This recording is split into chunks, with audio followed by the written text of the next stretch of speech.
Alors voilà, bonjour à toutes et à tous. Comme je vous l'ai dit tout à l'heure, vous êtes bien sur le webinaire du service public de Wallonie sur la thématique des achats publics circulaires dans le secteur des textiles professionnels. Alors, je me présente, je m'appelle Camille et avec mes collègues Margot et Julie que vous rencontrerez tout à l'heure, nous sommes les facilitatrices de cette rencontre cet après-midi. Notre mission, c'est de vous faire passer une après-midi qui soit à la fois productive mais aussi agréable. Et donc, j'en viens tout de suite au programme de la journée, de l'après-midi. Nous allons commencer par une présentation de mise en contexte. On va définir le cadre dans lequel on va interagir cet après-midi. Ce sera tout de suite suivi d'une session d'inspiration donnée par Saint-Exbel, qui est le centre d'expertise dans le secteur des textiles en Belgique. Je leur donnerai la parole juste après.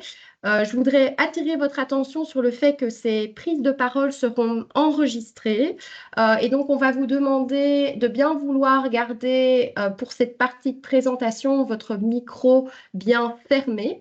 Mais n'hésitez surtout pas à nous poser toutes vos questions. Il n'y a pas de questions inutiles ou stupides dans cet après-midi, loin de là.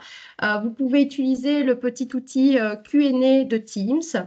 Nous avons ici à côté de moi des personnes qui regardent, qui lisent vos questions en direct et donc on en fera le suivi pendant la session sans aucun problème.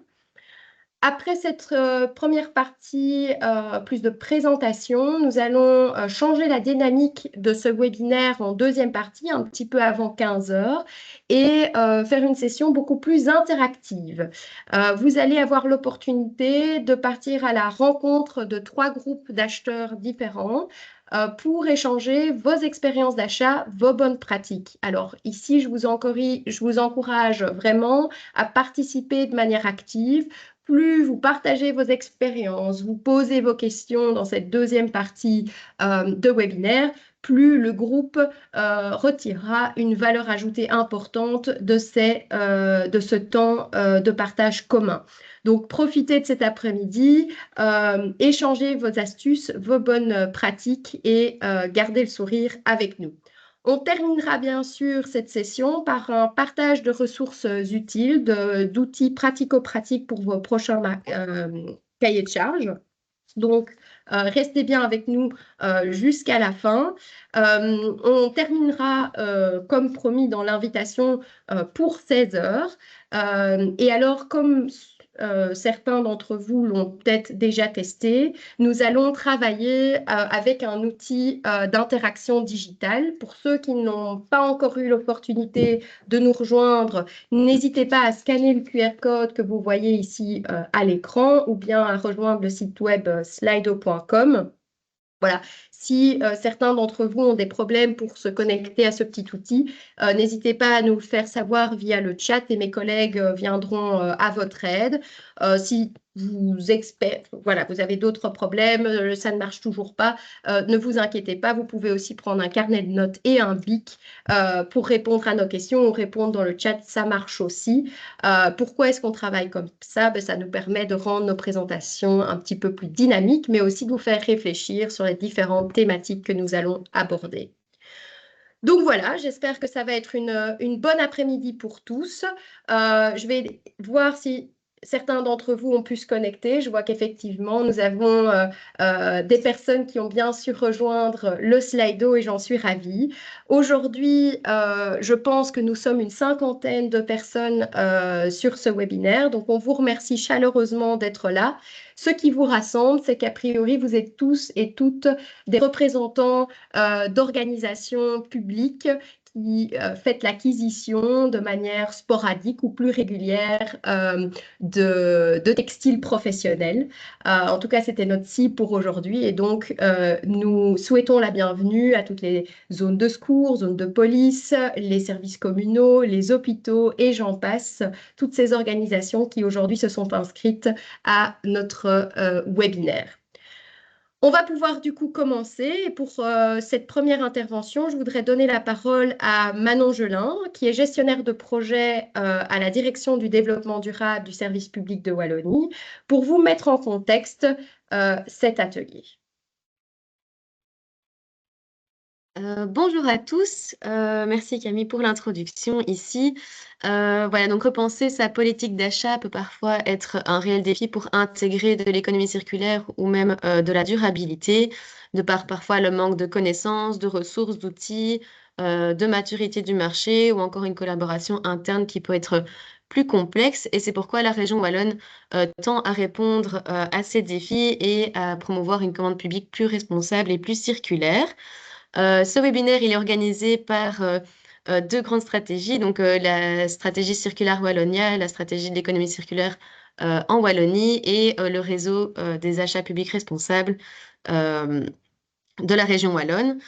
Toutes les deux stratégies ont tend à activer les capacités des pouvoirs éducateurs pour intégrer plus de durabilité et de circularité dans les marchés publics. Euh, Tout particulièrement pour Circular Wallonia, on essaie d'activer plutôt la demande avec des accompagnements et des ateliers de mise en capacité comme celui d'aujourd'hui pour, euh, pour aider les pouvoirs éducateurs à intégrer l'économie circulaire dans leur marché public, mais aussi de joindre l'offre et la demande avec des rencontres acheteurs et fournisseurs d'offres circulaires, comme il y a eu lieu en septembre dernier. Et alors, au niveau du réseau de la commande publique responsable, des achats publics responsables, il y a aussi pas mal de choses qui sont développées, notamment des guides pratiques avec des clauses juridiques intégrées dedans. Et pour information, il y aura un nouveau guide qui sera prochainement disponible sur les textiles. Et c'est pour ça qu'on fait ce webinaire ensemble pour essayer de rassembler les informations. Merci Camille. Euh, donc voilà, consciente de ce potentiel, ces 2 dernières années, Circular Wallonia a réalisé quelques actions pour encourager les pouvoirs publics à intégrer l'économie circulaire dans leur marché public. Donc d'une part, avec le développement et la diffusion d'un guide, d'un matériel pédagogique sur les achats publics circulaires dans les marchés de fournitures et de services, donc hors travaux, où le textile est notamment repris dedans. Ensuite, on a organisé 4 ateliers, pardon, dont ce webinaire, pour mettre en capacité et inspirer les pouvoirs éducateurs sur différentes thématiques. Donc, on a invité les pouvoirs locaux, les centrales d'achat, les hôpitaux, et aujourd'hui, on parle de la thématique des vêtements de travail et des équipements de protection circulaire. On a aussi lancé un accompagnement de pouvoir éducateur. Donc, on vous a repris les différents logos ici avec ceux qu'on a pu accompagner pour intégrer une réflexion sur la stratégie circulaire qu'ils pouvaient intégrer dans leurs achats. Euh, et enfin, comme je l'ai déjà précisé, on a organisé 2 rencontres acheteurs-fournisseurs, qui est toujours important pour faire rencontrer les différents acteurs entre l'offre et la demande. Donc voilà, n'hésitez pas à visiter notre site internet si ça vous intéresse. Et je pense que je vais redonner la main à Camille maintenant pour la suite de l'introduction. Merci. Donc, vous l'avez compris, avec l'intervention de Manon, cet atelier fait partie d'un ensemble d'initiatives plus larges de la part du service public de Wallonie. Mais alors, pourquoi se concentrer sur la thématique des textiles professionnels? Donc, d'une part, parce qu'effectivement, il y a un guide qui va sortir prochainement, vous l'avez entendu, mais ce qui a motivé l'organisation de cet atelier, ce sont aussi 3 signaux que nous ont envoyés les acteurs de terrain. Premièrement, on a reçu des questions au sujet de la législation. Vous en avez sans doute entendu parler. L'Union européenne impose de nouveaux standards quant à la gestion de la fin de vie des textiles. En tant que particulier, vous le savez déjà sans doute, mais vous ne pouvez plus jeter vos textiles au tout venant. Pour les professionnels, des questions restent encore en suspens, mais à l'avenir, les producteurs et distributeurs de textiles devront organiser la fin de vie de leurs produits pour pouvoir les valoriser.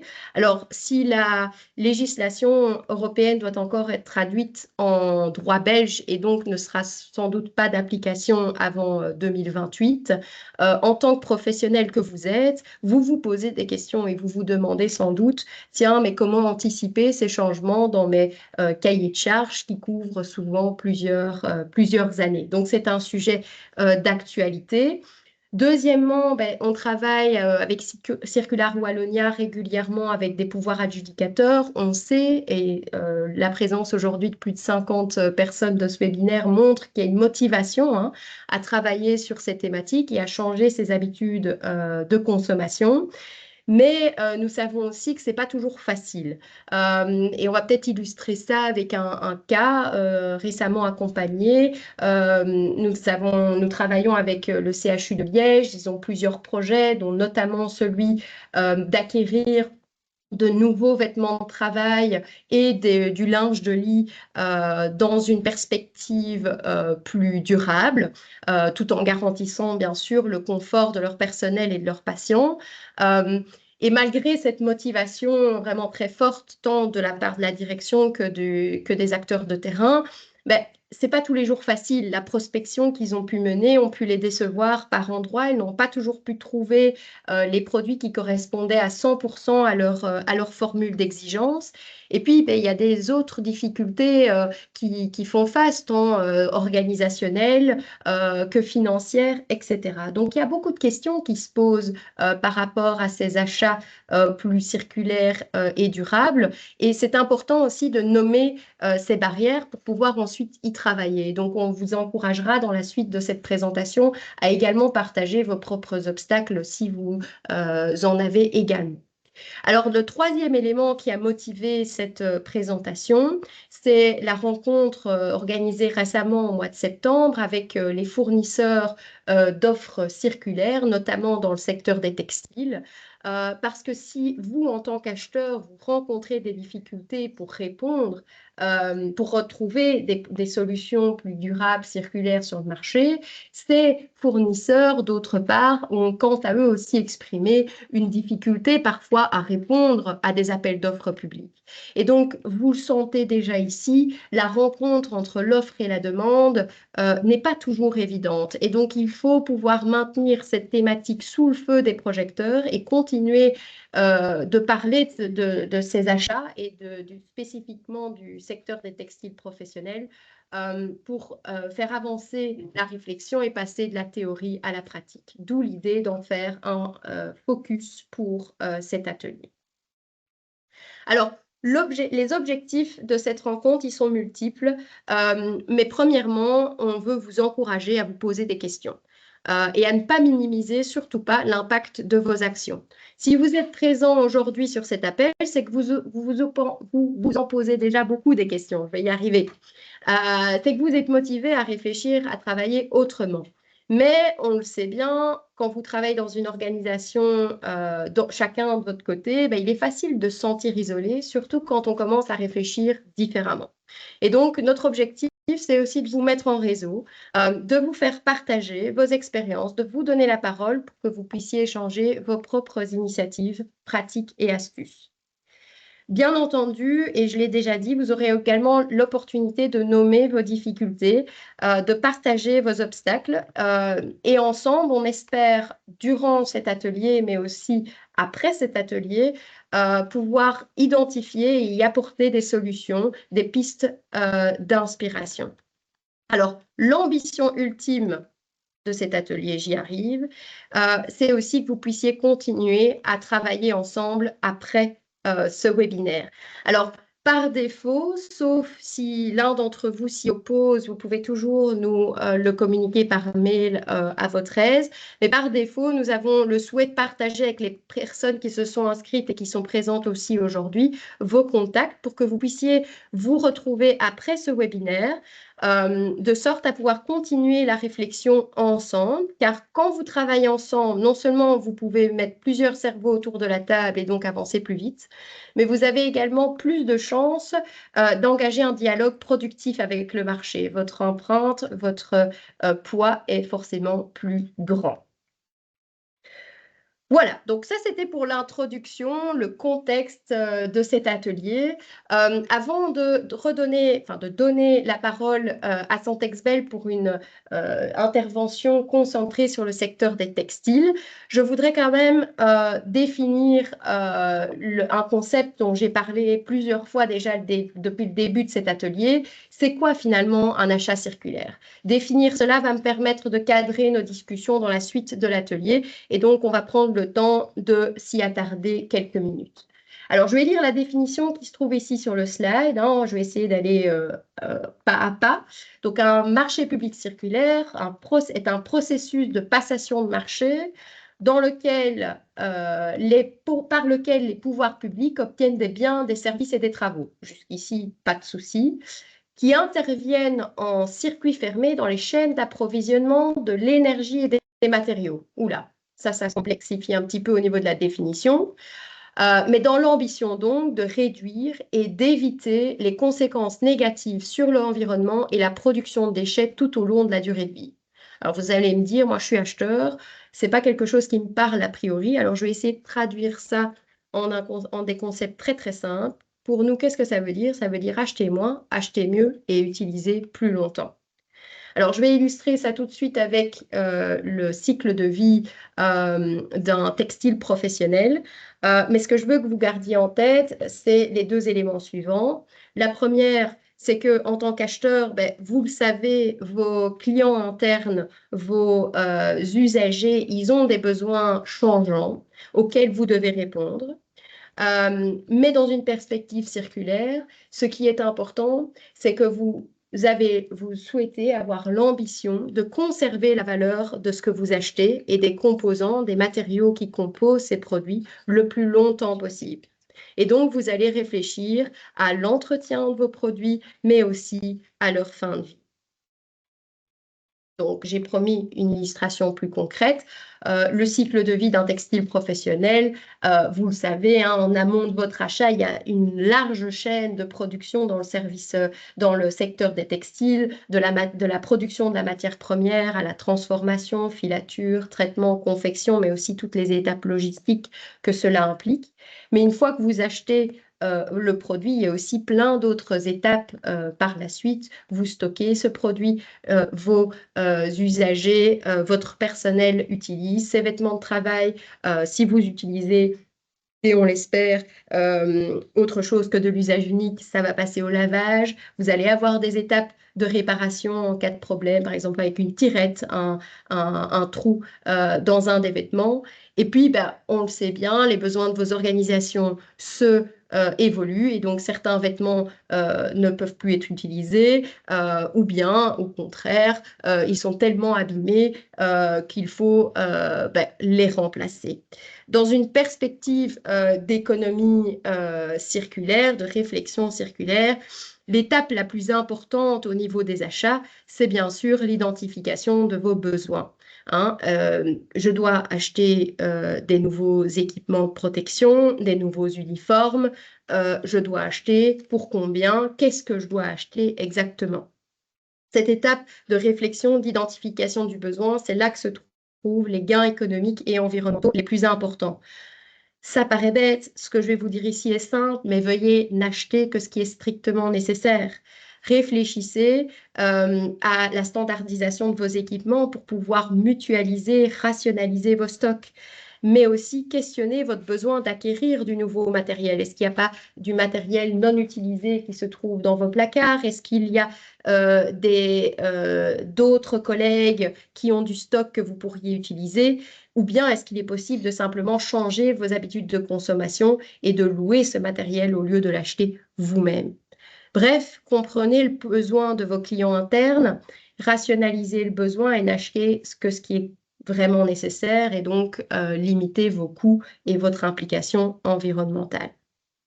Alors, bien sûr, ça n'empêche pas l'achat de manière définitive. Vous allez toujours devoir acheter de nouveaux équipements.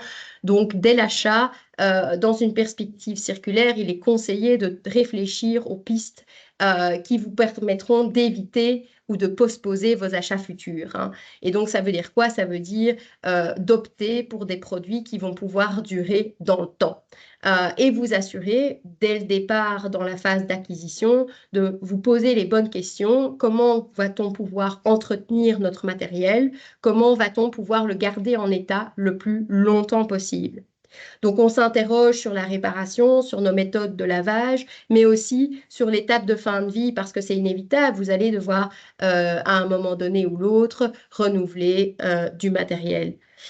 Questionner cet entretien et cette fin de vie dès le départ, dès l'acquisition de votre stock.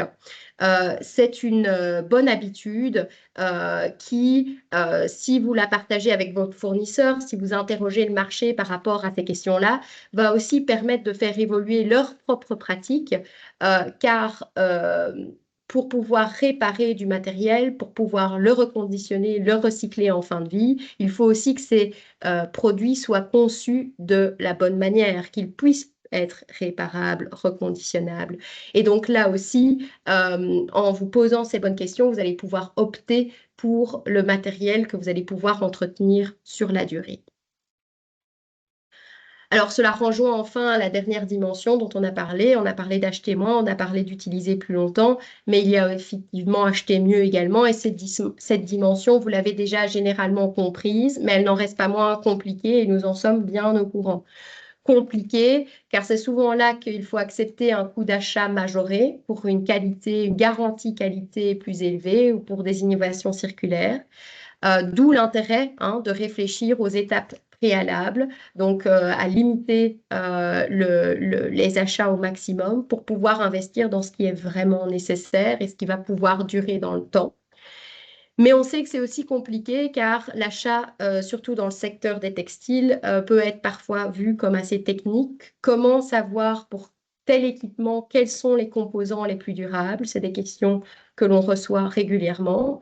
Sachez que des outils existent pour vous guider. On va en parler tout de suite après dans la présentation.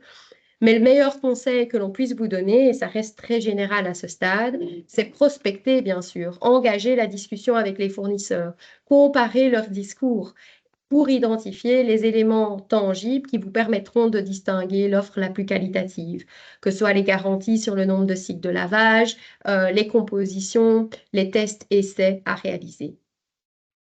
Alors, on ne va pas vous laisser sans aucune ressource. Comme je l'ai dit au début de la présentation, en fin de webinaire, nous allons vous lister toute une série d'outils pratiques que vous allez pouvoir utiliser pour vos cahiers de charges. Mais donc, n'oubliez pas aussi que vous n'êtes pas tout seul dans la rédaction de ces cahiers de charges. Vous êtes tous ici, si on est toujours bien 50 personnes, je vois que vous êtes toujours bien 50 personnes, c'est génial. Sur l'appel, ben, ça fait 50 personnes qui potentiellement travaillent sur des cahiers de charges liés au textile. Et donc, c'est ça aussi l'intérêt de vous mettre en réseau, discuter et échanger les bonnes pratiques. N'hésitez pas à aller voir sur la plateforme BOSAC qu'est-ce qui a déjà été fait, qu'est-ce qui peut être pris pour améliorer vos cahiers de charges. Mais il existe aussi des outils, des guides pratiques qui sont publiés notamment par la région pour vous aider sur le sujet. Alors, il y a plusieurs bibliothèques de clauses, de critères durables et circulaires qui existent, qui continuent d'être alimentées. Pour les textiles spécifiquement, j'aimerais bien attirer votre attention sur deux textes intéressants. Le premier est un document qui commence déjà un petit peu à dater, mais qui reste tout à fait pertinent de l'Union européenne. C'est un document qui propose un large choix de critères tant durables sur la composition des textiles, leur mode de fabrication, que circulaire. Donc ici sur le slide, vous avez des exemples de clauses pour garantir la réparabilité et le reconditionnement des produits que vous achetez. Donc c'est assez intéressant. Et alors ce document vous conseille également sur la manière de vérifier ces critères. On sait que ça c'est aussi parfois une difficulté que vous rencontrez. Alors, Prochainement disponible, Manon en a déjà parlé, il y a un guide qui va sortir des éditions cette fois de la région wallonne, qui mettra également en avant des critères inspirants pour le choix de textiles durables, des critères qui seront ici issus de cahiers de charges plus récents et qui ont porté leurs fruits. Ce guide sera disponible dans les prochaines semaines, donc restez attentifs au portail des achats publics responsables. On y reviendra en conclusion de ce webinaire. Et alors, enfin, on reçoit souvent des questions aussi sur l'utilisation des labels dans les cahiers de charges. Sachez que pour le secteur des textiles, il y en a beaucoup, des différents, et qui ne sont pas tous équivalents. Des comparaisons existent en ligne. On vous donne ici un site web qui est assez bien conçu où vous pouvez aller lire des informations simples sur ces différents labels qui les comparent et qui vous permettent aussi d'accéder aux critères, donc aux différents aspects que ces labels garantissent, certifient. Avant d'utiliser des labels dans vos cahiers de charges, on vous conseille fortement d'aller consulter ces critères, ces certifications, ce qu'ils garantissent, car vous le savez sans doute, mais quand vous utilisez un label dans le cadre d'un cahier de charges, vous êtes aussi amené à devoir accepter d'autres moyens de preuve équivalents dans le cadre de ces cahiers de charges pour pouvoir donner accès à tous les acteurs économiques à ces marchés. Si vous décidez d'employer un label dans vos cahiers de charges, voici un exemple qui a été qui est ici issu d'un cahier de charges spécial pour spécifiquement l'acquisition de textiles. Vous voyez ici que ces spécifications, ce label a été introduit dans les spécifications techniques, mais aussi dans les critères d'attribution de ce marché. Voilà, donc c'est tout à fait possible de travailler ainsi, ce qui permet de conclure mon intervention en rappelant que la durabilité et la circularité, ça ne doit pas seulement s'inscrire au niveau de vos critères d'attribution, mais vos spécifications techniques, vos conditions d'exécution, notamment en ce qui concerne les modalités de livraison, ou même le format de votre appel d'offres. Est-ce que vous encouragez ou pas, vous autorisez ou pas la négociation, par exemple, permettent d'ouvrir d'autres portes et d'indiquer clairement vos intentions au marché pour inciter les acteurs économiques à revoir leurs procédés. Alors, nous reviendrons en fin de session avec d'autres ressources pratiques, je le promets. Mais à ce stade du webinaire, je voudrais maintenant donner la parole à Philippe Collignon de Santexbel. Philippe travaille depuis de nombreuses années sur l'économie circulaire dans le secteur des textiles. Il réalise plusieurs études pour Santexbel, un centre d'expertise belge en matière de textile. Son intervention a pour but de vous éclairer sur les dernières recherches menées en matière de circularité des textiles et de vous partager des projets et initiatives concrètes. Donc voilà, merci beaucoup Philippe, je te laisse la parole. Bonjour à toutes et tous et merci pour l'invitation. C'est un sujet vraiment intéressant et Camille, merci pour toute l'introduction qui a vraiment fait le tour de pas mal de points qui paraissent en même temps complexes, mais qui, quand on focalise sur chacun d'entre eux, peuvent trouver aussi des solutions moins complexes qu'il n'y paraît. Et donc, dans la présentation aussi qui va suivre, je vais d'abord vous parler un petit peu de Santexbel pour expliquer ce qu'on y fait et de quelle façon on contribue à essayer d'apporter plus de circularité, de durabilité dans le secteur textile dans son ensemble. Et puis après, je vais couvrir un certain nombre d'éléments qui touchent aux vêtements de travail de près ou d'un peu plus loin, mais qui pourraient être utiles en tout cas pour les discussions ou pour votre travail par la suite en tant qu'acheteur.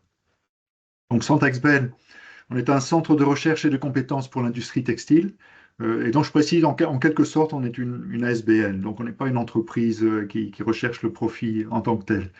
On a plusieurs activités principales qui sont la recherche. Donc en fait, sur 180 employés, il y a quand même un très gros pôle de recherche pure et appliquée au travers de projets avec des entreprises. Les tests en laboratoire, depuis les choses vraiment de base jusqu'à des techniques très complexes, notamment tout ce qui va couvrir les vêtements de protection, on peut les assurer. Ceci étant lié pas mal à la certification aussi, avec des tas de modèles de certification internationaux, Ecotex étant aussi un point important pour Santexbel. Et puis, il y a une équipe de consultants dont je fais partie. Oui, donc moi, je suis consultant en économie circulaire pour Santexbel. Et donc, cette équipe vient en support pour des entreprises qui ont besoin de conseils ou on travaille également sur des projets. Donc, on travaille sur des projets régionaux jusqu'à européens. Il y a pas mal d'activités au niveau des projets européens, notamment sur ces thématiques. Euh, Ce qui est important aussi, c'est qu'en tant que centre de recherche, on va vraiment travailler beaucoup sur l'innovation. Et l'innovation, elle couvre l'ensemble du cycle de vie finalement. Donc, c'est-à-dire qu'on va travailler sur par exemple, la mise au point de nouvelles matières qui vont être un peu plus respectueuses de l'environnement. Ça pourrait être notamment des matières synthétiques à base de végétaux. Mais on va travailler aussi beaucoup sur les questions de recyclage, par exemple. Particularité aussi, Santexbel, entre 2021 et le mois de septembre de cette année, a été mandaté par la région Wallonne pour coordonner des activités de la chaîne de valeur textile dans le cadre de Circulaire Wallonia, ce qui nous a donné la possibilité de travailler sur pas mal de projets, dont ceux dont je vais parler par la suite. Voilà, Santexbel, donc aussi ces trois implantations, Gand qui est un peu on va dire le centre principal avec un maximum de personnes, où on travaille sur les textiles plus classiques, aussi tout ce qui est résistance au feu et les tests sur la chimie. Si vous avez déjà entendu parler de REACH, c'est là qu'on ferait les tests, par exemple. Grassolone qui est plus sur la microbiologie, sur des choses vraiment high-tech aussi, pas rentrer dans les détails. Et puis le VKC, c'est le Vlaams Kunststoffcentrum. Et ça, en fait, c'est un centre dédié aux polymères et au plastique, à la plasturgie. Et c'est là qu'on va retrouver, en fait, toute une série d'éléments liés aux matières synthétiques qui entrent en ligne de compte dans les textiles. Rapidement, oui, merci. Donc, rapidement, c'est un peu mélangé, voilà. Ce que je voulais aussi mentionner, c'est quelques acteurs clés pour le secteur textile en Belgique, parce qu'on les retrouve en fait aussi à différents niveaux dans les recherches qu'on peut éventuellement faire. Donc il y a Fedustria, qui est la fédération pour le textile belge, et le bois et l'ameublement. Et donc, eux travaillent sur la partie, on va dire, fabrication de ce qui va rentrer, par exemple, dans les produits finaux comme les vêtements. Créamoda, qui est la fédération qui, elle, va toucher plus au secteur de la confection et qui va notamment être liée à toutes sortes de marques qu'on trouve sur le marché, des marques belges, mais aussi à, par exemple, des fabricants de vêtements professionnels et vêtements de travail. Febelsafe, qui est une fédération qui est focalisée sur les vêtements de travail et les EPI. Et donc, il va intervenir aussi pour essayer de faire bouger au niveau des normes, etc. Et puis, il y a la FBT, Fédération des blanchisseries, qui, elle, va travailler sur l'entretien des textiles et qui, en fait, est très impliquée au niveau des vêtements de travail. Et alors, peut-être rapidement aussi dans le tableau, je vais juste couvrir deux chiffres. Ce sont des valeurs de chiffre d'affaires en quelque sorte. Il faut savoir que les deux secteurs les plus importants pour la Belgique, ce sont le tapis pour la Flandre, où c'est vraiment un gros secteur, mais aussi les textiles techniques. Et là, c'est aussi le cas, par exemple, pour la région wallonne. Et la particularité de ces textiles techniques, c'est toute une partie de ces tissus. On va les retrouver en fait dans les vêtements de travail, surtout au niveau des EPI et de certains vêtements de travail plus basiques. Et donc, ça va être un ingrédient important pour la suite. Oui. Ah voilà. OK. Alors, je ne vais pas rentrer non plus dans les détails, mais en gros, la distinction, maintenant, si on va un petit peu plus vraiment dans le sujet, la distinction entre les vêtements professionnels et les EPI, elle tient surtout au type de protection que les vêtements vont apporter. En fait, les vêtements de travail, je vais pas lire la définition qui est donnée dans l'arrêté royal, mais en gros, c'est des vêtements qui vont permettre d'éviter aux employés ou aux ouvriers qui vont les utiliser, par exemple, de se salir. Dans certains cas, ça va être aussi simplement des vêtements qui vont permettre de distinguer le personnel par rapport à la clientèle, dans des restaurants, dans des hôtels, ce genre de choses. Par contre, dès qu'on parle de pays, on va retrouver, c'est le cas ici sur quelques symboles que j'ai utilisés, des vraies protections qui vont être sujettes à des normes et donc dont il faudra tester le fait qu'elle fonctionne vraiment. quand on achète le vêtement, et puis souvent aussi dans la durée, c'est-à-dire après un certain nombre de lavages. Si vous prenez le symbole en haut à droite avec la veste fluo, enfin, imaginons qu'elle est fluo, ça c'est un des points très importants, c'est tout ce qui est lié à la visibilité sur les nombreux ouvriers qui travaillent dans différents secteurs, à la fois sur les routes, mais aussi, par exemple, dans des entrepôts. Et ça, ce sont des normes vraiment essentielles quand on avance. Et à ce niveau-là, on peut parler de circularité dans certains cas parce que peut-être une technique va permettre d'arriver à une propriété peut-être de façon un peu plus durable qu'une autre, mais en général, la sécurité, évidemment, va primer sur les autres aspects. Oui, Camille? Ah, voilà, merci. Alors, au niveau des exigences pour les vêtements de travail, j'ai repris ici quelques éléments, mais c'est vraiment, on va dire, le b.a.-ba en quelque sorte. Vêtements de travail doit présenter toutes les garanties de sécurité, c'est ce que je viens de couvrir, et ça, c'est vraiment la priorité. Mais ensuite, il doit être aussi approprié à ceux qui les utilisent, donc ça, c'est toutes les questions d'ergonomie. Et puis être confectionné avec des matières non allergènes, résistantes à l'usure et au déchirement. Et là, on retrouve en partie des points que Camille mentionnait dans l'introduction. Et c'est là qu'on va pouvoir aussi effectuer un certain nombre de choix, plus ou moins, on va dire, circulaires. Quelques acteurs qui sont présents soit en région wallonne ou de façon un peu plus large au niveau belge, voire en dehors de la Belgique. Mais c'est pour donner un peu une indication sur le type d'acteurs qu'on va retrouver dans l'ensemble de la chaîne. Si vous vous souvenez le visuel avec tous les engrenages, mais on va retrouver en fait ces différentes entreprises à différents niveaux dans ce diagramme. Donc, commençons par exemple par les fabricants de tissus. Donc, tissus ou étoffes d'une façon générale, ça peut être aussi des tricots.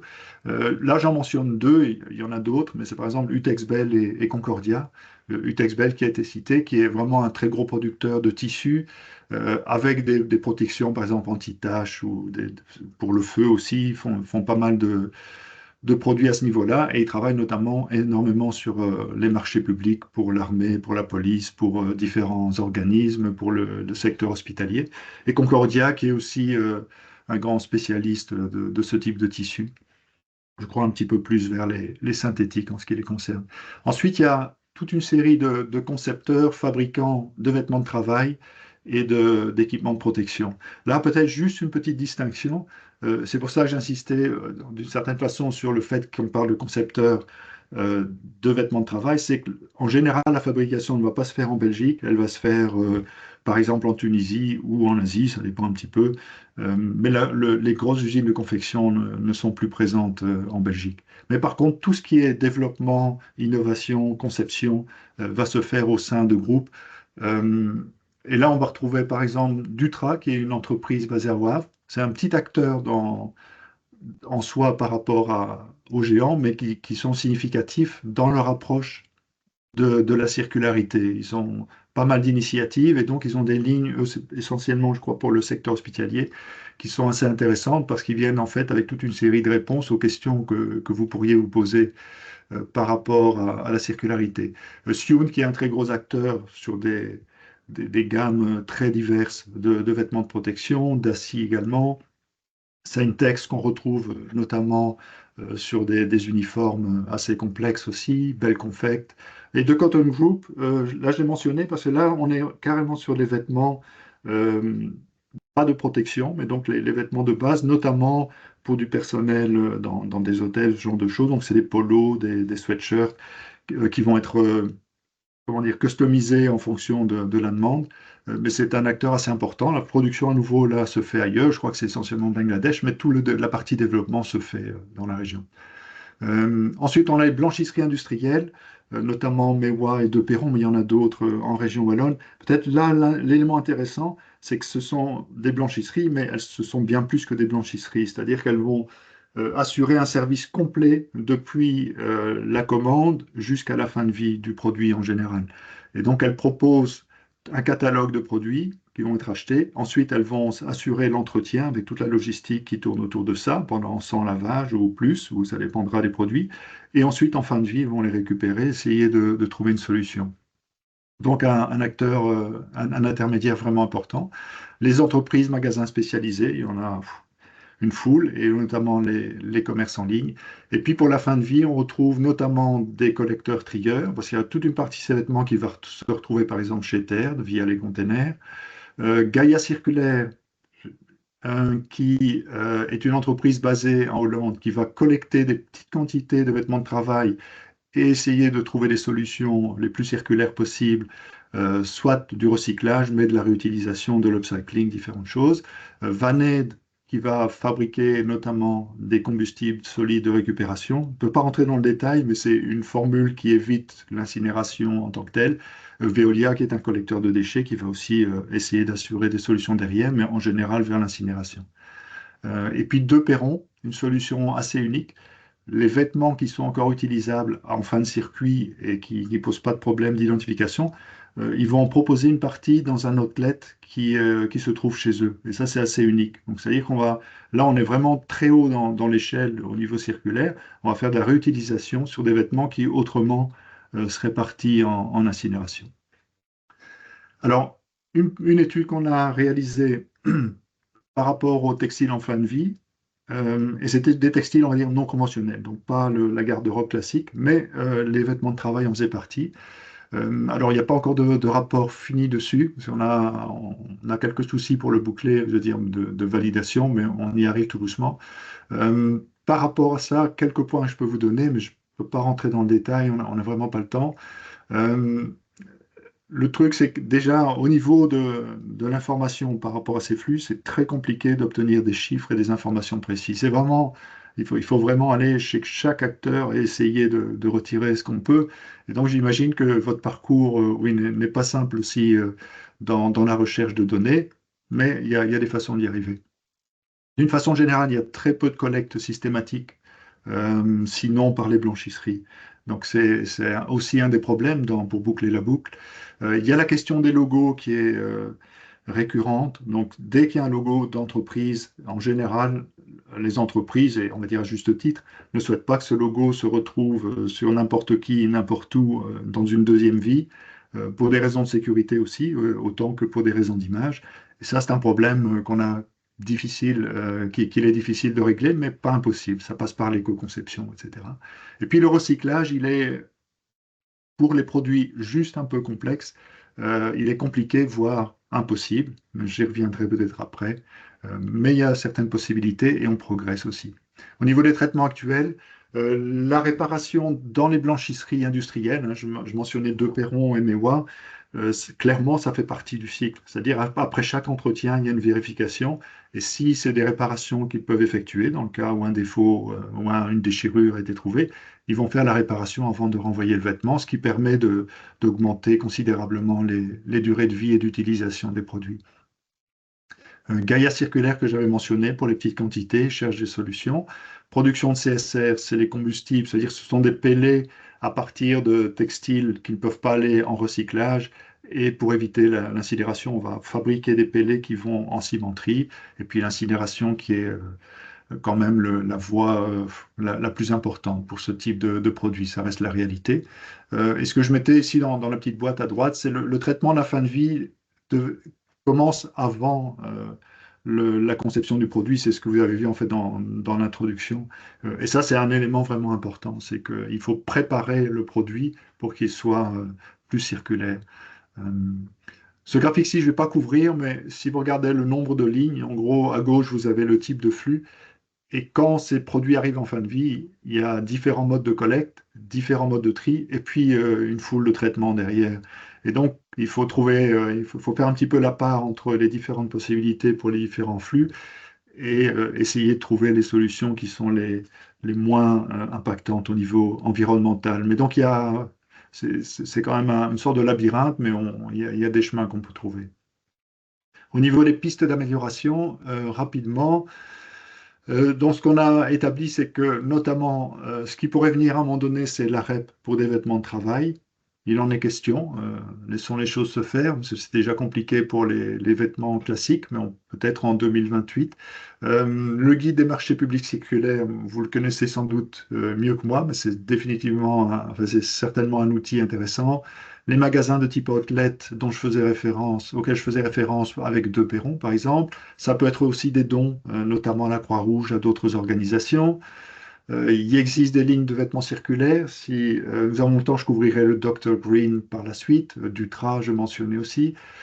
Euh, Ensuite, il y a des exemples comme Récupol, qui est un projet par la police fédérale et qui rejoint une initiative d'une entreprise sociale en Hollande. Ils récupèrent en fait tous les vêtements d'administration officielle type police, douane, armée, etc.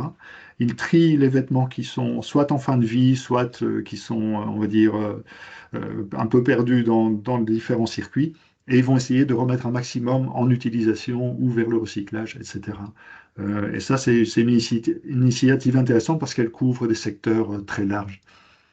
Syntex, qui est un producteur d'uniformes, là, c'est stimuler l'éco-conception. En fait, eux ont obtenu un marché sur 15 ans avec un consortium avec deux, trois autres entreprises. Et donc, ça permet alors d'intégrer beaucoup plus d'éléments dans la conception parce qu'on sait qu'on a un temps important pour mettre les choses en œuvre. Optimiser les logos d'entreprise, c'est la question des logos qu'on souhaiterait effacer ou non. Et puis la réparation des EPI, qu'on a couvert un peu, mais ça, j'y reviens aussi rapidement.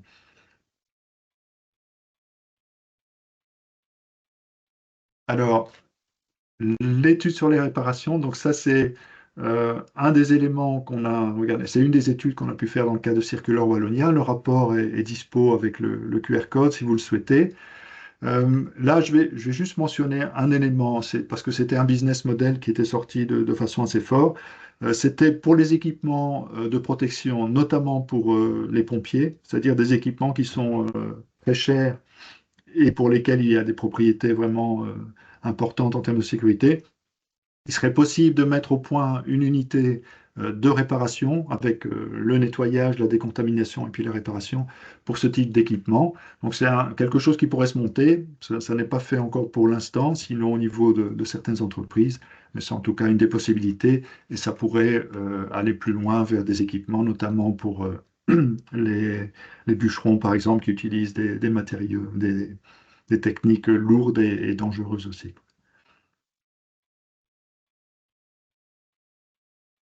Alors, encore un élément peut-être, et là, ça va vous donner un peu une indication aussi de la complexité peut-être qui se cache derrière des produits qui en soi n'ont pas l'air si complexes que ça. Un tablier, ici en l'occurrence, utilisé en secteur hospitalier.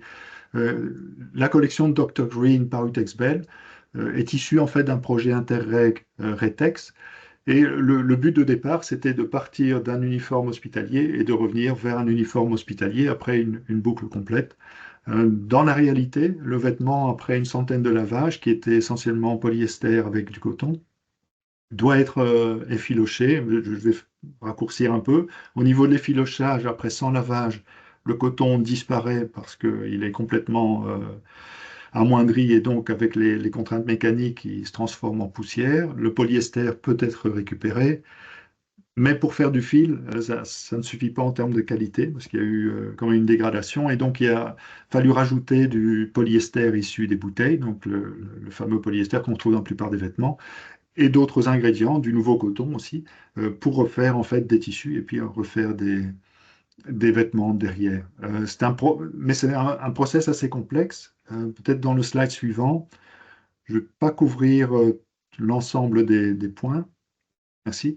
Euh, mais en fait, il y a des tas d'étapes là-dedans, et ce sont des tas d'étapes où on peut éventuellement intervenir, aussi rentrer des matières qui sont plus ou moins respectueuses de l'environnement. Et donc, il y a toute une série d'éléments qui va jouer. Et une des difficultés pour les acteurs en question, c'est qu'on sort du modèle habituel. Et même les grandes entreprises vont devoir aller chercher parfois des toutes petites entreprises avec lesquelles ils n'avaient pas l'habitude de travailler pour essayer de développer des solutions, par exemple pour les filochages, ce qui est une activité relativement récente en quelque sorte pour le recyclage. Donc il y a toute une série d'éléments. Mais dans le cas de Dr. Green, ce qui est intéressant, c'est qu'ils ont quand même réussi à vraiment faire boucler une boucle en cycle fermé. Donc c'est très intéressant comme initiative. Pour terminer rapidement, en termes de documentation, celui-ci, je pense que vous devez le connaître mieux que moi, mais je pense que c'est quand même un document de référence qui est vraiment bien fait et qui fourmille d'informations qui sont, on va dire, faciles d'accès et tout à fait pertinentes. Donc, moi, j'aime beaucoup ce document. Et le suivant, juste pour info, peut-être vous pourrez trouver quelques infos, notamment par rapport au textile d'une façon générale. C'est un guide d'éco-conception qui est aussi issu d'un projet qu'on a réalisé avec la région Wallonne dans le cadre de Circular Wallonia. C'est un guide d'éco-conception, il est disponible en ligne si vous suivez le QR code. Et voilà, donc c'est ce que je peux en dire pour l'instant par rapport à ceci. Alors, j'ai dû aller un peu vite sur certains éléments, mais sachez qu'en tout cas, il y a, et c'est là que l'introduction, je crois, était vraiment intéressante. Il y a finalement beaucoup de points où on peut quand même identifier des éléments qui vont vous permettre et nous permettre de façon générale d'avancer vers plus de circularité. Merci beaucoup, Philippe, pour ta présentation, les différents résultats d'études et les différents acteurs que tu as pu épingler qui travaillent sur cette thématique. J'espère que les participants ont pu y trouver des idées et des enseignements intéressants. En parlant des participants, n'hésitez pas, si vous avez des questions à poser à Philippe concernant sa présentation, il y a toujours l'outil questions et réponses qui est actif. On va prendre vos questions en cours de route. Mais donc voilà, on y reviendra en fin de webinaire pour pouvoir y donner réponse. Alors, on passe maintenant à la seconde partie de cet échange qui sera d'ailleurs du coup beaucoup plus interactif. On espère que vous êtes toujours bien avec nous et bien motivés. Pour démarrer cette session plus interactive, on va le faire en douceur et je vais vous demander de reprendre l'outil digital d'interaction sur lequel vous étiez connecté juste avant. Si vous l'aviez perdu, vous pouvez toujours rescanner le QR code qui s'affiche à l'écran. Vous avez maintenant des nouvelles questions qui s'affichent sur votre téléphone normalement. Et ensemble, ces questions, il y en a 3, je pense, vont nous aider à estimer l'impact que vous avez, vous, en tant qu'acheteur aussi, sur ce type de réflexion. Quel est votre impact finalement économique et en termes de consommation de textiles en Wallonie? Donc, je vous encourage à y répondre si vous avez l'opportunité de vous connecter au petit sondage et on va voir ensemble les réponses des participants.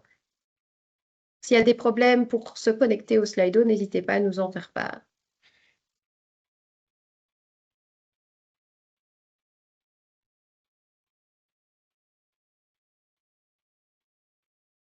Alors, je vais tout doucement afficher les réponses. Ça ne devrait pas vous empêcher d'y répondre. Je vois que le nombre de participants qui répondent aux questions augmente, ce qui est très, très bien.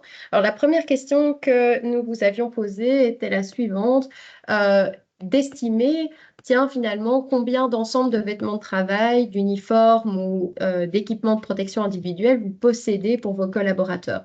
Donc, bien sûr, il s'agit d'estimations à la grosse louche. Il ne suffit pas, on n'attendait pas ici une réponse très précise. Mais vous voyez que dans les faits, hein, on a des... Oups, je vais trop vite.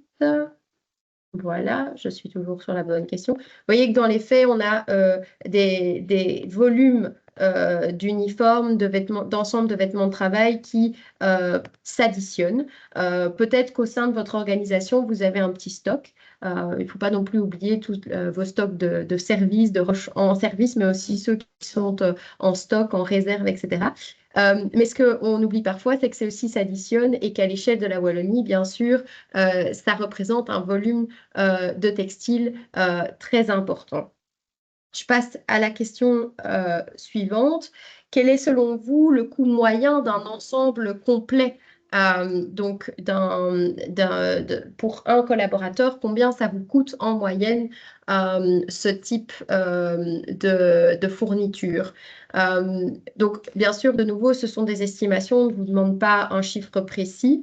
Et on veut simplement attirer votre attention que, bien sûr, un équipement de protection pour une personne, pour un collaborateur, ça représente peut-être pas grand-chose, mais multiplié au volume, bien sûr, que vous commandez.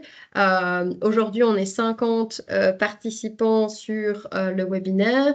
Ce n'est qu'une petite partie de tous les pouvoirs adjudicateurs en Wallonie. Il faut bien sûr se figurer que c'est un sacré levier économique également. La troisième question qu'on vous a posée, c'est finalement en moyenne, combien de temps vous conservez ces équipements avant de les remplacer? Et là, c'est assez intéressant. Je vois qu'en majorité, on a des équipements qui sont remplacés entre tous les ans à tous les 3 ans. Ouais, c'est assez intéressant. Ça veut dire que tous les ans, tous les 3 ans, finalement, vous êtes en contact avec le marché, peut-être plus régulièrement que ça, si vous faites une prospection continue. Et ça veut dire que tous les ans, tous les 3 ans, vous avez aussi une opportunité de discussion avec ces fournisseurs et la possibilité également de faire innover le marché, comme l'a dit Philippe dans sa présentation. Les différents projets qui se mettent en place, ce sont des nouveaux projets. Les organisations doivent s'y adapter, s'adaptent à la demande du marché et innovent pour répondre à ces nouvelles exigences. Alors, les données qu'on vient de collecter, c'est des données qui nous intéressent très fortement pour nos recherches ici au sein de Circular Wallonia. Je ne vais pas passer plus de temps que ça à les commenter parce que je veux vous donner la parole dans un instant. Mais ce petit sondage met en avant qu'ensemble, vous, pouvoir adjudicateur wallon, vous consommez un volume significatif de textiles, ensemble bien entendu, pour assurer vos activités. Donc d'un côté, ça veut dire que l'impact environnemental de cette consommation, il est réel. Hein. Vous avez des rapports intéressants qui peuvent être transmis, si vous voulez, à la fin de cette présentation sur l'impact en termes de pollution de l'eau, de l'air, des émissions de gaz à effet de serre, etc. Mais je ne vais pas m'attarder là-dessus. Ce que vous avez aussi, à côté de cet impact, c'est un réel levier. Vos décisions d'achat peuvent faire la différence. Le marché des administrations publiques, donc en termes d'achat de textiles, il est évalué à plusieurs milliards d'euros par an à l'échelle européenne, donc ce n'est pas rien. Et vous pouvez effectivement aiguiller le marché vers de nouvelles solutions innovantes, comme a pu l'indiquer Philippe. Du côté de l'offre, ça voilà, on vient d'en parler. La production de textiles professionnels, ça reste un fleuron de l'économie européenne, y compris belge. Même si on ne produit plus tout chez nous, nos entreprises bénéficient aussi de ces nouveaux, de ces souhaits d'innovation et de vos nouvelles exigences. Ce sont des organisations qui sont assez dynamiques, qui s'engagent pour rendre leur production plus durable. En tout cas, c'est ce que disent les chiffres. La plupart des entreprises européennes dans le secteur réfléchissent à ces thématiques et s'y investissent. Mais comme on l'a dit tout à l'heure, la rencontre de l'offre et la demande, c'est un sujet pas facile tous les jours, ça ne se fait pas toujours de manière fluide.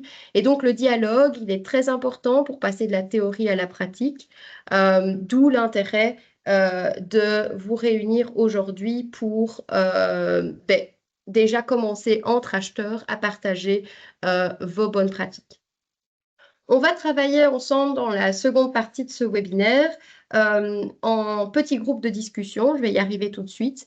L'objectif de cette activité, c'est d'abord de comprendre votre contexte, vos besoins, mais aussi vos difficultés, vos freins, pour ensuite, ensemble, identifier des pistes d'action concrètes, des bonnes pratiques que l'on va pouvoir partager entre acheteurs. On va travailler en 3 tours. Tout le monde parlera des 3 sujets. On va d'abord commencer par la première question pour finir sur la dernière, hein. On va faire très original. Surtout, ne faites rien. Vous allez diviser en 3 différents groupes parce qu'on est vraiment trop pour pouvoir rester ensemble tous à discuter. Donc, le système Teams va vous séparer de manière automatique dans 3 salles, avec moi, Julie et Margot dans un instant. Vous ne touchez à rien, le système va tout faire pour vous de manière automatique. On va organiser ces discussions par tour de 10 minutes, donc ce n'est pas très très long, mais ça va vous permettre de rencontrer qui sont les différentes personnes qui sont ici autour de la table et de répondre à quelques questions. On va toujours continuer à travailler avec Slido, donc vous pouvez garder votre téléphone ouvert. Vous sélectionnerez dans Slido la salle où vous serez assigné, donc salle 1, 2 ou 3, il sera marqué sur votre écran. Et à partir de là, vous pourrez commencer à répondre aux petites questions qui alimenteront notre discussion. Parce que vous l'avez compris, on ne va pas rester sur de l'interaction digitale. Dans cette seconde partie, on va aussi vous donner la parole. Donc, n'hésitez pas à lever votre main, ouvrir votre micro et entrer en discussion avec nous. Comme je l'ai dit en début d'atelier, plus vous participez, plus vous échangez vos expériences, plus le groupe en collectif va en retirer de la valeur ajoutée. Donc voilà, je vous souhaite beaucoup de plaisir dans cette discussion. Pour ceux qui ne seront pas dans mon groupe, à tout à l'heure, dans 10 minutes. Donc là maintenant, vous ne faites rien. Mes collègues vont vous envoyer automatiquement dans les salles. Ça peut prendre quelques secondes, 10-15 secondes en général. Donc on laisse faire la technique, on croise les doigts que tout va bien et on se retrouve plus tard. Alors voilà, je pense que tout le monde nous a rejoint des différentes salles. J'espère que ce premier échange s'est bien passé pour vous. Alors, et surtout, on ne perd pas des gens en route. On s'excuse, la technique, on sait qu'il y a certaines personnes qui se sont perdues. Mes collègues essayent de vous retrouver et de vous remettre dans les bonnes salles. Donc, voilà. On va essayer. C'est une des premières fois qu'on refait un webinaire pour pouvoir toucher un maximum d'entre vous. Donc, on en rigole de ces problèmes techniques. On n'a plus l'habitude, mais ça nous permet d'effectivement engager la discussion avec un plus grand nombre. Donc voilà, dans ce premier tour de discussion, nous nous sommes intéressés à vos pratiques actuelles d'achat. Alors, vous avez répondu à 3 questions. Comment est-ce que vous entretenez votre matériel? Qu'est-ce que vous faites de ces équipements en fin de vie? Et alors, la 3e question qui était sur les critères que vous utilisez dans vos procédures d'achat. Alors, dans ce moment de restitution, je vais essayer avec mes collègues Margot et Julie de vous faire un petit récap des propositions qui ont été discutées dans nos groupes. Alors, le premier groupe, le mien, nous avons parlé des techniques d'entretien, alors que certaines organisations travaillent déjà avec des blanchisseries qui assurent l'entretien et donc à la fois le lavage, mais aussi la réparation de leur matériel. Il y en a d'autres également qui laissent cette responsabilité au niveau des utilisateurs, donc des pratiques assez variées à ce niveau-là. Pour la fin de vie, certains ne savent pas du tout ce qu'il est fait de leur matériel. Ils savent que dans certains cas, le matériel est repris par le fournisseur, mais ils ne savent pas très bien ce qu'il en est fait. Dans d'autres cas, il y a des organisations qui ont justement discuté avec leurs fournisseurs pour trouver des solutions, notamment celle de l'outlet dont a parlé Philippe tout à l'heure. Et alors, pour les critères, bien que le prix reste forcément un critère prépondérant dans les marchés, on a pu lister d'autres critères tels que l'ergonomie qui reste, comme l'a dit Philippe, un des critères les plus importants, mais aussi au niveau environnemental, certaines personnes non mentionnées. On n'a pas eu le temps d'aller beaucoup plus loin, mais dans les tours de discussion suivants, on aura l'occasion de l'aborder. Je vais donner la parole à Margot pour la suite, si elle est toujours là avec nous, pour nous donner d'autres idées qui seraient apparues du groupe 2. Donc, moi, c'était le groupe 3. Pardon. Donc, au niveau de la première question, on a vraiment discuté exactement des mêmes éléments que dans ton groupe, dans ton premier groupe. Donc, que ce soit un service de blanchisserie ou alors une responsabilité propre de l'employé au niveau de l'entretien. Ce que je peux peut-être ajouter, c'est au niveau de vêtements en fin de vie. On a également eu un petit peu les mêmes réponses que dans le premier groupe, mais peut-être la subtilité ou la spécificité qui a été ajoutée. C'est que beaucoup vont travailler soit avec un sous-traitant qui va récupérer les vêtements, mais c'est en fait à partir de cette étape-là qu'il n'y a vraiment pas de visibilité, donc qui fait que de manière générale, peu ont une visibilité sur ce qui se passe en fin de vie pour leurs vêtements et que ça pourrait en tout cas être un point d'amélioration pour la suite, d'avoir soit une vie plus concrète ou d'essayer d'avoir dans les critères ou une demande d'avoir un suivi un peu plus effectif au niveau du sous-traitant qui reprendrait en fin de vie le vêtement. Et pour terminer, pour la dernière petite question, donc également le prix est revenu. On a un peu plus abordé le critère qualité dans mon groupe, où on a un petit peu spécifié ce qu'on entendait derrière le critère de qualité. Donc cela peut être par exemple le confort du vêtement, mais ça peut être également les normes européennes qui sont respectées ou non, la qualité des tirettes, des tissus. Et alors, on a aussi spécifié qu'il y a parfois pour certaines organisations un comité d'évaluation qui va être différent pour chaque sous-métier, enfin pour chaque métier ou chaque type de métier. Voilà, je pense que j'ai essayé de résumer rapidement les quelques points qui ont été mentionnés dans mon groupe. Merci beaucoup, Margot, pour cette synthèse. On termine par Julie du groupe 2, du coup. Désolée, je me suis cafouillée dans les numéros. Pas de souci. J'ai pris les discussions en cours, j'ai été bloquée entre deux salles. Donc, si je répète, désolée, mais en tout cas, ici, on a eu, nous, la Société Wallonne des Eaux qui a partagé une bonne pratique, en tout cas au niveau de l'entretien du lavage. Donc, je vous la repartage ici. Donc, ils font appel à un service de location pour les textiles, pour les EPI. Et en fait, ils sont lavés, récupérés toutes les semaines et remis dans les casiers directement pour les travailleurs.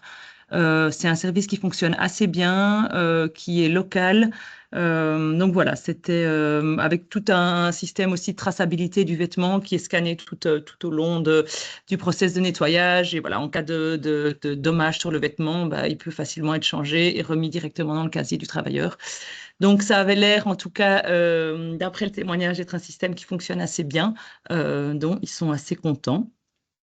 Voilà. Après, il y avait aussi la question des très petites quantités, comment est-ce qu'on peut fonctionner aussi quand voilà, c'est plus disparate au niveau des travailleurs voilà, pour pouvoir collecter et laver les vêtements. Alors, qu'est-ce qui a été dit en plus au niveau de la fin de vie? Mais je pense que c'était un peu partagé aussi comme dans les autres groupes. Finalement, c'est majoritairement jeté ou bien on ne sait pas. Et alors, il y a aussi bah, voilà, l'outlet dont vous avez déjà aussi parlé, mais ça restait un cas isolé, en tout cas ici dans les réponses. Et alors, pour les critères, nous, ben justement, on a eu un témoignage d'un critère plutôt de durabilité pour les marchés publics, donc où ça a été demandé de pouvoir donner un pourcentage de matière recyclée. Malheureusement, c'était pour des chaussures. Tout le monde a en fait donné un pourcentage différent, soit les lacets, soit voilà, d'autres composants de la chaussure. Donc, ça a été très compliqué de pouvoir comparer. Donc ici, les apprentissages, c'est de mettre des critères vraiment très précis pour pouvoir permettre de comparer les offres par la suite. Voilà, pour notre groupe.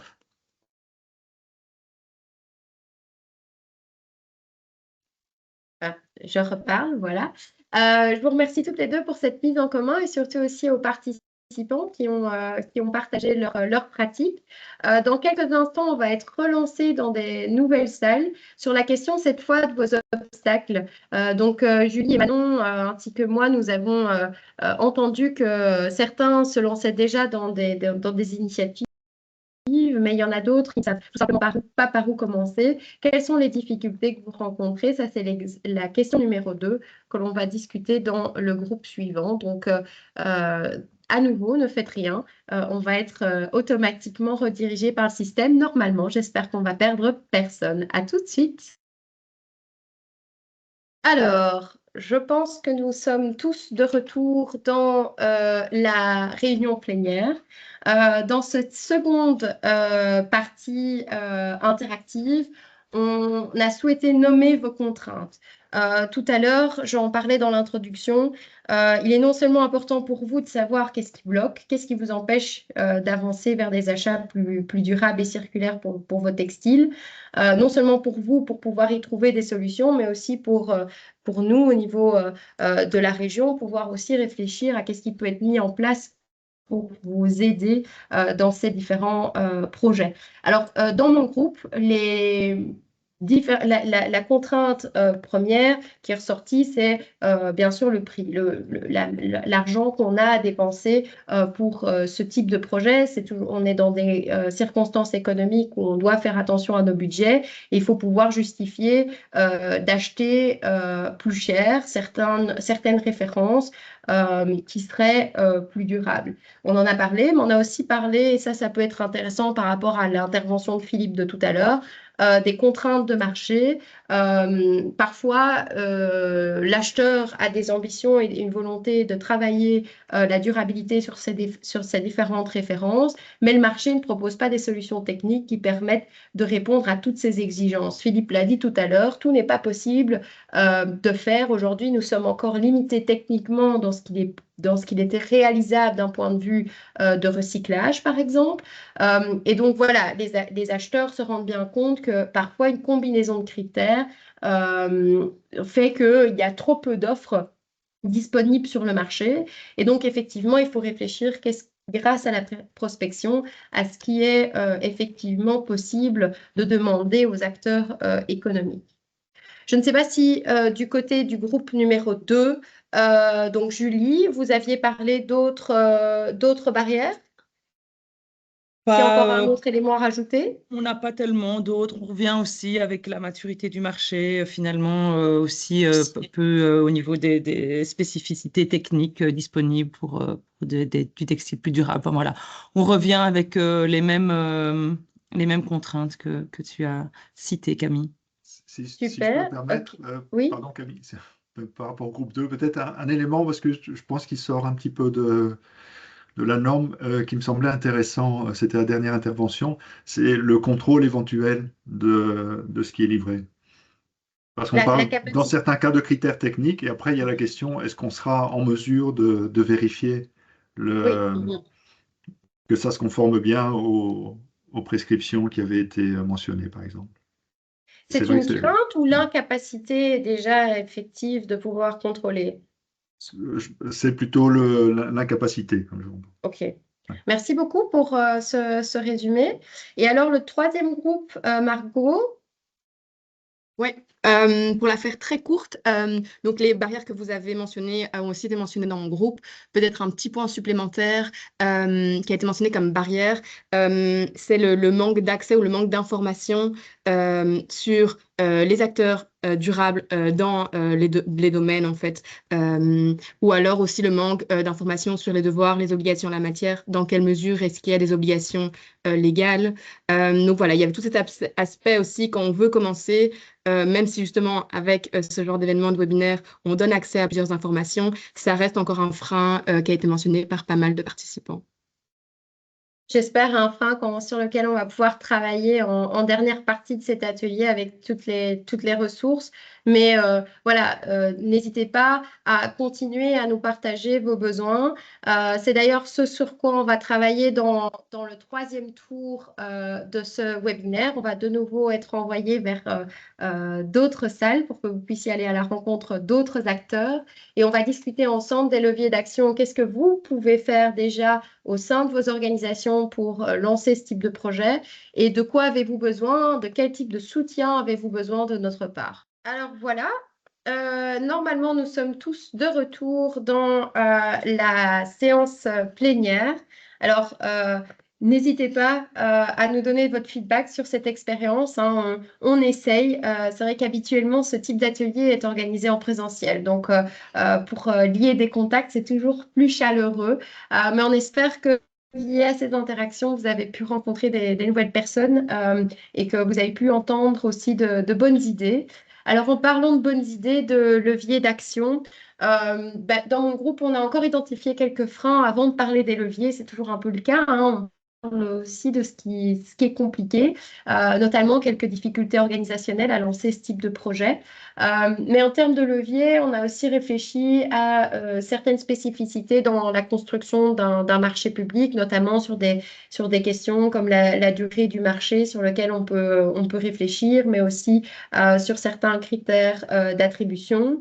Il y a aussi une personne qui a partagé le fait que voilà, c'est pas toujours évident de savoir ce qui est possible de faire et qui était intéressée à poursuivre la collaboration et l'apprentissage de ses collègues. Donc, on espère que ça va pouvoir se mettre en place dans les prochaines semaines qui suivront ce webinaire. J'ai demandé à chacun de mes participants de noter leur action à prendre à la fin de ce webinaire. On n'a malheureusement pas eu le temps de les partager entre nous, mais je vais aller voir du côté de Julie et Margot si vous avez entendu d'autres leviers ou actions de la part de vos participants. Margot, peut-être? C'est vrai que si je donne deux noms. Moi, en termes d'action qui a été mentionnée dans mon groupe, donc tu avais de nouveau essayé d'étoffer tout ce qui est prospection, réseauter un petit peu plus avec les acteurs du même secteur. Et alors, on a clôturé avec, donc c'est pas une action court terme, mais une proposition d'action qui serait intéressante selon les possibilités du secteur, mais c'est vraiment d'essayer de mutualiser un maximum, de collaborer pour essayer d'avoir un peu plus de poids sur le marché. C'était un petit peu la fin de la discussion dans mon groupe. Des choses, des derniers éléments pour compléter? Nous, on n'a pas eu le temps non plus d'aller jusqu'aux actions. Mais voilà, je les découvre maintenant parce qu'il y avait pas on n'a pas pu voir malheureusement les notes envoyées par les participants. Mais en tout cas, ici, je vois, comme tu l'avais dit aussi, pouvoir partager en interne la formation, mieux se renseigner, pouvoir aussi avoir les ressources, avoir accès à différents guides et pouvoir lire un peu tout ce qui existe et avoir une vue sur la documentation qu'il existe déjà pour s'initier dans cette démarche. Ça me fait une parfaite transition. Merci Julie, vers la dernière partie de ce webinaire qu'on vous a promise. Et je redonne la parole à Manon, du coup, pour vous présenter les ressources et outils pratiques. J'attends que ça se mette. Ah oui, on a un petit retard entre la vidéo. Voilà. Donc, on vous a rassemblé. Déjà, merci beaucoup à tous d'avoir participé à cet exercice condensé en information et en logistique avec les petites salles. On espère déjà avoir répondu à une série de vos questions que vous avez pu poser dans le formulaire d'inscription. Pour clôturer ce webinaire, on rassemble quelques petites ressources ici, donc notamment sur comment préparer un marché public plus circulaire avec la mention du guide qu'on a déjà mentionné auparavant sur l'économie circulaire dans les marchés publics de fourniture et de services. Alors pour tout ce qui est plutôt textile, donc il y aura bientôt le guide du réseau de la commande publique responsable qui sortira en 2026 et une fiche technique, ici notamment des discussions ici avec aussi d'autres clauses circulaires pour les marchés publics de textile. Ensuite, pour revenir à ce sujet de prospection, n'hésitez pas à engager la discussion avec le marché. On entend que c'est parfois difficile, même au niveau hiérarchique, mais au moins de voir un peu ce qui existe en termes d'innovation aussi circulaire ou durable en Wallonie via le site internet Circulaire Wallonia ou s'interroger sur les pratiques d'autres pouvoirs éducateurs qui pourront vous aiguiller aussi et aller voir les cartes de visite qui sont présentes sur la plateforme BOSA ou e-procurement, c'est les deux noms. Et n'hésitez pas aussi à contacter Philippe de Centexbel, on vous remettra bien sûr les coordonnées. Pour la rédaction de marchés publics et l'intégration de clauses aussi de manière plus générale, il y a toute une plateforme au niveau européen avec les Green Procurement Criteria qui vise à intégrer tous des critères plutôt responsables, durables, mais il y a aussi toute une partie circulaire qui pourrait être intégrée dans vos marchés publics. Et nous, on l'a déjà mentionné dans notre troisième salle, il y a un helpdesk achat public responsable et je vais revenir tout de suite, juste après, dessus. Bien sûr, vous aurez accès aux slides avec tous les QR codes et liens des différents guides et outils présentés. Toujours dans un délai un peu long de changement de slide, voilà. Donc, il y a les deux sites importants ici, c'est le site Circulaire Wallonia et le site Marché public en Wallonie, où il y a tout un onglet, vous voyez avec le petit cercle, dédié aux achats publics responsables. Et c'est là notamment que vous pourriez voir tous les guides qui sont sortis et qui vont sortir du réseau de la commande publique responsable et donc le prochain guide textile. On a d'ailleurs remis le lien des deux guides parlés précédemment dans le QNR si jamais vous voulez déjà aller voir. Ensuite, pour le helpdesk, donc voilà, si vous avez n'importe quelle question de manière juridique sur la rédaction de vos cahiers de charges, n'hésitez pas à vous adresser à l'adresse mail mise ici sur la slide et ils pourront, le helpdesk pourra peut-être vous aider à répondre à vos questions ou intégrer des clauses circulaires en fonction de vos attentes. Donc, ça s'adresse à tous les acteurs du service public de Wallonie, des UAP, mais aussi pouvoirs locaux. Donc, n'hésitez pas à les contacter. Et enfin, dernière petite ressource, ça arrive, voilà. Je présente rapidement le réseau de la commande publique responsable. On vous invite à rejoindre le réseau et il y aura le lien dans les slides évidemment partagés. Où vous pourrez avoir accès aux newsletters trimestriels et toutes sortes de sensibilisation et de communication sur différents contenus sur les achats publics durables et circulaires. La présentation de bonnes pratiques, c'est vraiment une newsletter assez intéressante pour s'inspirer. Ils organisent aussi des webinaires thématiques sur les achats publics responsables. Donc, n'hésitez pas à faire un tour sur le site internet pour voir les prochains webinaires sur certaines thématiques. Et alors, le réseau aussi organise des grands événements de rencontres, comme je l'ai mentionné dans l'introduction. Et d'ailleurs, le prochain événement de rencontre des acteurs de la commande publique responsable sera en mars, le 10 mars, à Liège. On vous a mis également le lien d'inscription, donc n'hésitez pas, c'est une source d'inspiration, un moment de rencontre où vous pouvez vous rencontrer entre vous, nous rencontrer, rencontrer aussi des entreprises. C'est le rendez-vous de l'année pour les achats publics responsables. Voilà, donc on vous remercie chaleureusement pour ceux qui sont encore là d'avoir fini ce webinaire avec nous et d'avoir pu participer de manière interactive sur l'ensemble des salles et des questions. On espère avoir répondu à vos interrogations et on espère vous revoir très bientôt. Si vous avez des questions, n'hésitez pas à nous contacter aux deux adresses mail reprises sur la slide. Au plaisir de vous revoir lors d'une prochaine occasion. Merci beaucoup. Merci à tous. Merci, Et au on revoir. vous souhaite une bonne fin de Merci, à journée. bientôt. Au revoir. Merci, au revoir. Merci beaucoup. Au revoir. Au revoir. Merci, au revoir.